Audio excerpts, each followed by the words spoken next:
আজকে হচ্ছে শুক্রবার। চলো তোমাদের সাথে আজকে টুকিটাকি একটু শেয়ার করি। কোনো শুক্রবারই আমি তোমাদের সাথে কোনো ভিডিও শেয়ার করতে পারি না, কারণ এতটাই কাজ থাকে, এতটাই বিজি থাকে, সারা সপ্তাহে সমস্ত কিছু গোছগাছ করার লাগে, যার কারণে আমি শুক্রবার কোনো কিছুই তোমাদের সাথে শেয়ার করতে পারি না। তাছাড়া যেহেতু আমি শুক্রবার একটু ঘুম থেকে দেরি করে উঠি, যার কারণে আরও হয় না। ওই লেট করে ওঠার কারণে এত তাড়াহুড়া বাঁধে যা বলার বাইরে। এরপর আর মোবাইল ধরারই আর সময় পাই না। তো যাই হোক, আজকে সকালবেলার খাবার হচ্ছে, দেখতে পারতেছো মেয়ের জন্য রান্না করেছি খিচুড়ি। প্রতিদিন ওকে আমি শুক্রবার খিচুড়ি দিই, কারণ ওকে খিচুড়ি দেওয়াটা সকালবেলা আমার সাথে খুবই ইজি হয়।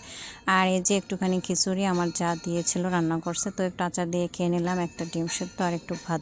যদি একটু ডিম সেদ্ধ করে না খেয়ে এনার্জি পাই, তাহলে সারাদিনের কাজকর্ম বলো ঠিক মতো করতে পারবো।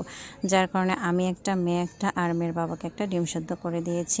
প্রতিদিন আমরা খাই, যদিও আজকে তোমাদের দেখাইলাম। তো এরপরে দুপুরে সব কিছু গোছগাছ করে রান্নাবান্না করতে চলে আসছি। যদিও এখনও ভাত রান্না করিনি, সব তরকারি ভাজি কমপ্লিট করে তারপর হচ্ছে ভাত রান্না করবো। আর আজকে কিন্তু আমি অবশ্যই শিলপাটায় বেটে রান্না করছি, আর এই রান্নার কিন্তু টেস্ট অসাধারণ হয়। তোমরা যারা যারা ব্লেন্ডার করে মশলা খাও, একদিন অবশ্যই কিন্তু শিলপাটায় বেটে মশলা খাবা। আর আমার কাছে মনে হয় যতই আধুনিক যন্ত্রপাতি আসুক না কেন, শিলপাটার সাথে মানে পুরোনো দিনের জিনিসের সাথে কখনোই কিছু তুলনা হবে না। তো যাই হোক, মাছটা আমার রান্না করা হয়ে গেছে। এর মধ্যে বৃষ্টিও চলে আসছে, যার কারণে আমার আর ভিডিও করা হয় নাই।